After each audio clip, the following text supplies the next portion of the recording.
Got the ability of medicine. To that degree, we can talk about modernity then as being both good, obviously, and tragic. In other words, this is the sociological understanding for us. It is a tension. It is a struggle. Conflict resolution. Put it in your notes. By the time we meet, for example, Golding and Lord of Flies, we'll be asking this game. How do you resolve conflict? So, for example, I don't like you, you don't like me. Can we find a way to coexist? You bet we can.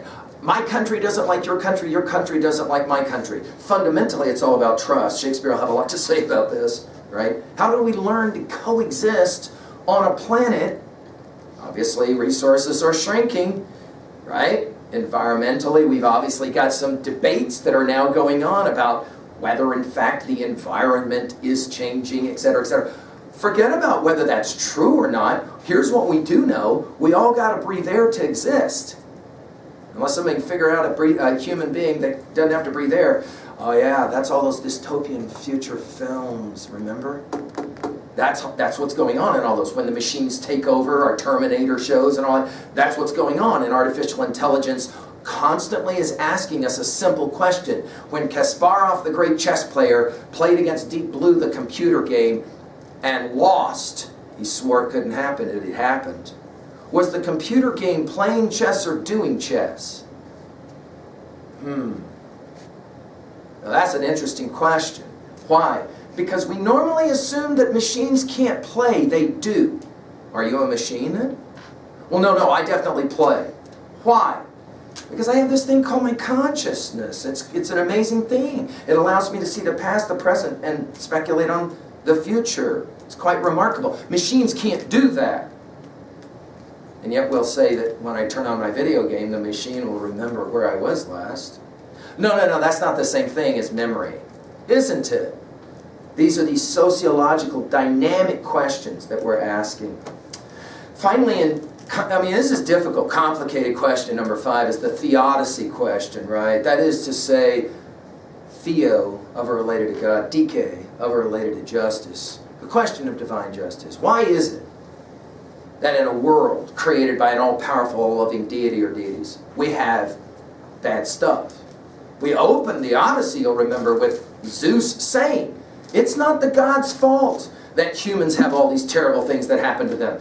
It seems as if it is the gods' fault when you study the Iliad and the Odyssey often, right? I mean, think about it. Hector will get jacked because, of course, he relies on the gods, and they let him down.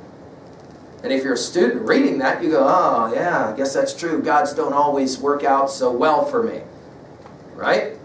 We'll play the same game all the way through every one of the titles we've been messing with. This question of theodicy will lead as well to this question of this notion of divinity. The question of God.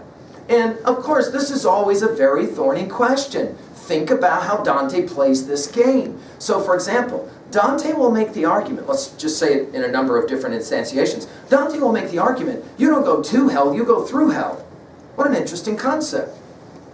Right? In other words, there's a longer, higher ladder left to climb. I got to get out of this place called hell. And what is hell? Well, the absence of love. Which seems to suggest for Dante 2 gods, not one in the Christian theological position. By the way, Augustine's the one that showed Dante this idea. Some students will say, what are you talking about 2 gods in Christianity? What are you talking about? Well, think about it. First of all, there's this notion of God loves. That is to say, the kind of parental figure that God is. You know, reaching out, give you a hug, etc. And for those of us that were raised with a nice family, and that makes total sense. For those of us who weren't, we have our questions about the notion of God as a divine father, and yet that notion of hug, you know. But there's a second reading of God that Dante will point out from his study of St. Augustine, and that is God is love. I mean, give me a word picture for that. What is the word picture that explains that one to me? God is love? What are you talking about? Well, Dante, at the end of the Divine Comedy, will see God. And guess what God looks like? Light. Light. It's a light sound show. It's light. This notion then of why is there evil in a world? The question of why. Dante will teach us that the only answer is Plato's answer. When bad things happen, don't ask, why did this happen to me? That is an unanswerable question. Ask, why did it happen for me?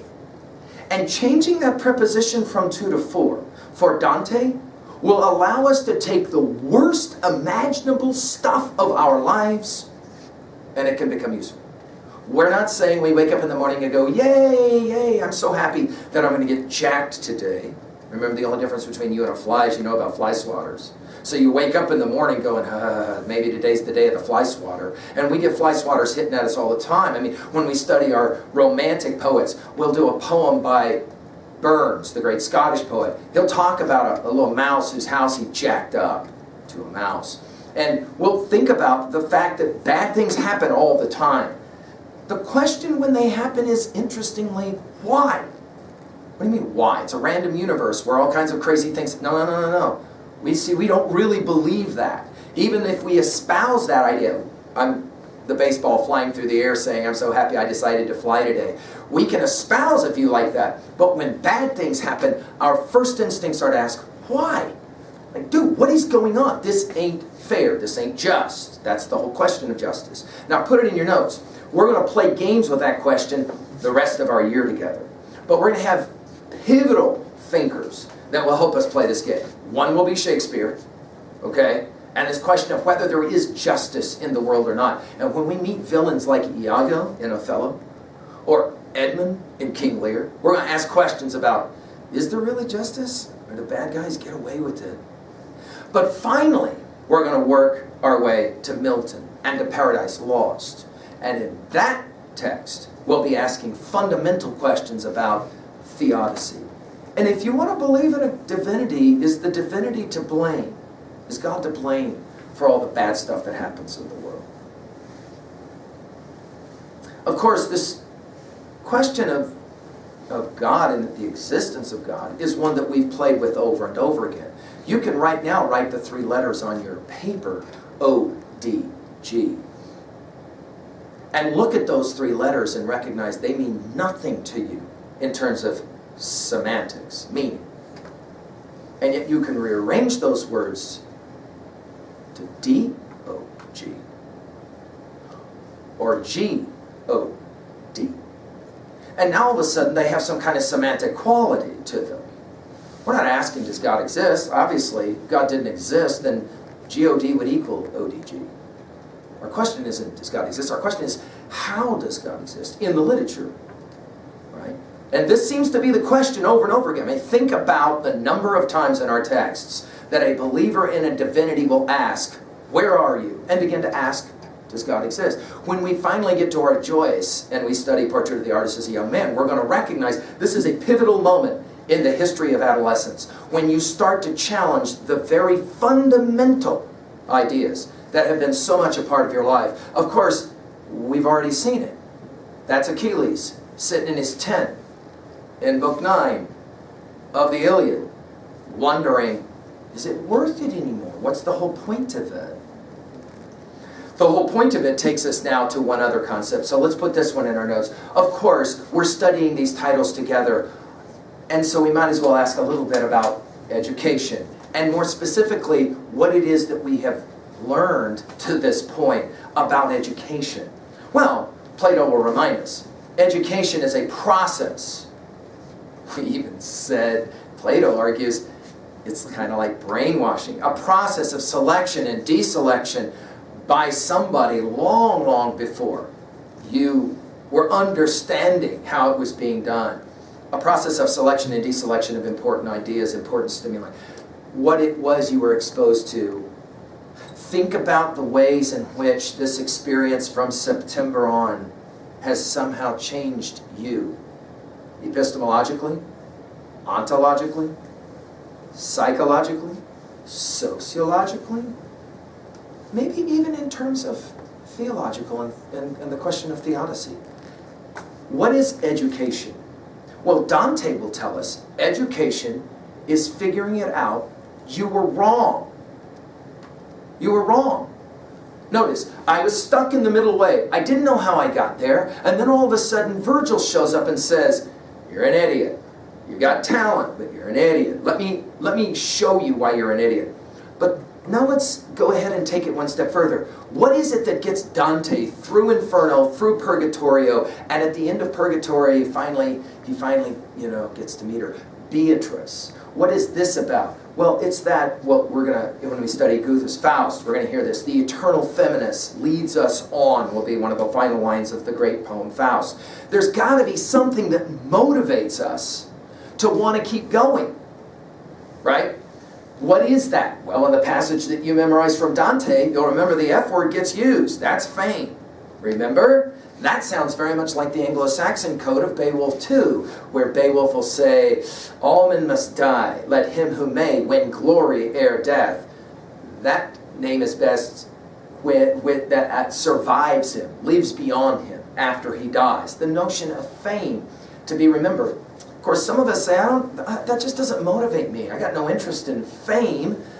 What is your motivation to keep going? Right? Questioning, asking important questions about the ideas that you already possess. But let's think about learning and education and going forward by looking back to a passage that we started our time with. Do you remember on the very first day we were together that we looked at a little passage from Whitman? I mean, if you have your day one packet still in your notebook, you should take a look at that first page.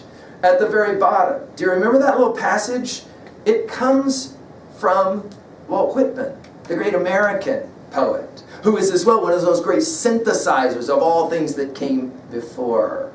And he will say in Song of the Open Road, now understand me well, it is provided in the essence of things, that from any fruition of success, no matter what, shall come forth a greater struggle that's necessary. No matter what success you have, there's always more to do. At the end of Dante's Divine Comedy, when he has seen God for all of 7 lines and he's blinded by the light, we know that story from, of course, Plato's Republic 7, right, in the cave allegory. He still has to keep going. The understanding is he will have gone back, he will have sat down, and he will have written the poem, the Divine Comedy. You got me? In other words, there's always something else to be done. There's more to accomplish.